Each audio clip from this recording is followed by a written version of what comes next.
कहीं भी हिंदुस्तान में कहीं रविदास जयंती मनाई जाती है तो सबसे पहले बनारस में मनाई जाती है। समाजीकरण का एक बहुत बड़ा मिसाल दिया। गुरु रविदास जी कहते हैं कि सत्संगत मिल रही है माधव जैसे मधुमक्खीरा।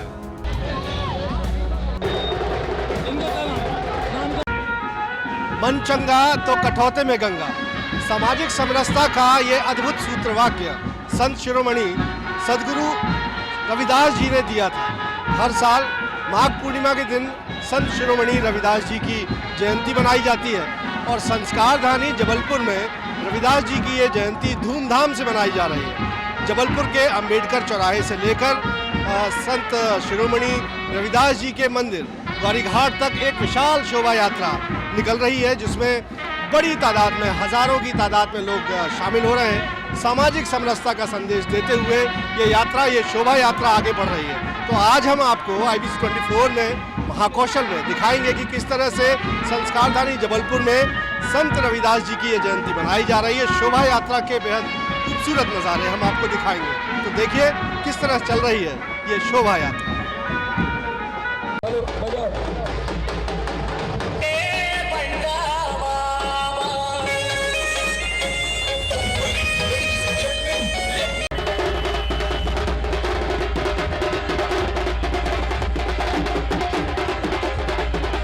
कहीं भी हिंदुस्तान में कहीं रविदास जयंती मनाई जाती है तो सबसे पहले बनारस में मनाई जाती है और उससे बड़ी शोभा यात्रा के रूप में कहीं मनाई जाती है हिंदुस्तान में तो जबलपुर में मनाई जाती है, क्योंकि यहाँ 100 से 150 झांकियाँ हमारे पूरे शहर से निकलती हैं और हमारे ग्वारीघाट आश्रम वहाँ जाती है, जिसमें हमारा ग्वारीघाट आश्रम का नेतृत्व होता है। वहाँ के हमारे अध्यक्ष टीकाराम रवि होते हैं और इसका नेतृत्व करके पूरे जबलपुर में हम लोग इसको संदेश को, गुरु रविदास के जो संदेश हैं, उनकी विचारधाराएँ हैं, जैसा चाहूँ राज में सभी को मिले अन्य, छोटा बड़ा शुक्रिया रविदास से। देश में उनने समानता की बात करी है, बराबरी की बात करी है, जो हमारे संविधान में भी हमें बाबा साहब ने फ़रोग़ दिया है कि इस देश में समानता हो, बराबरी हो। उन्हीं विचारधाराओं को हम लोग जन जन तक पहुंचाना चाहते हैं और इसी के माध्यम से ये देश हिंदुस्तान विश्व की चिड़िया फिर से पुनः बनेगा। तो इसी माध्यम से बढ़ेगा जब तक हम लोग के बीच में समानता नहीं होगी, बराबरी नहीं होगी। समानता होगी, बराबरी होगी, पुनः हम देश की सोने की चिड़िया कहलाएंगे।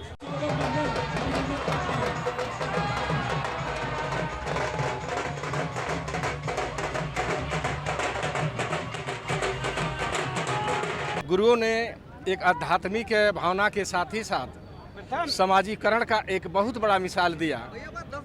गुरु रविदास जी कहते हैं कि सत्संगत मिल रही है माधव जैसे मधुमक्खीरा। हे मनुष्य, हे भाइयों, हे सज्जनों, तुम उसी तरह मिल के रहो जैसे मधुमक्खियाँ मिल करके एक छाता का निर्माण करती हैं और उसमें भरपूर रस का वो भरपान करती हैं, इकट्ठा करती है। जितना ही हम संगठित रहेंगे, एक समाजीकरण रहेगा, उतना ही हमारे जीवन का एक आनंद की धारा बहेगी। शायद उसी धारा को आज गुरु रविदास जी और कबीर साहब उसी से जुड़े हुए हैं। उन्होंने कहा कि ऐसा चाहूँ राज में जहाँ मिले सबन को वर, छोट बड़ सब रहे, रविदास रहे प्रसन्न। कि मैं उस राज की कल्पना करता हूँ और आज उस राज की कल्पना जिसको आज गुरु रविदास जी ने 600 वर्ष पहले इस बात को कहा, आज पूरी दुनिया उसी रास्ते का अनुगमन करना चाहती है और कर रही है। तभी एक समाज में, एक राष्ट्र में एक शांति, एक प्यार और एक स्नेह का सेतु बन सकता है।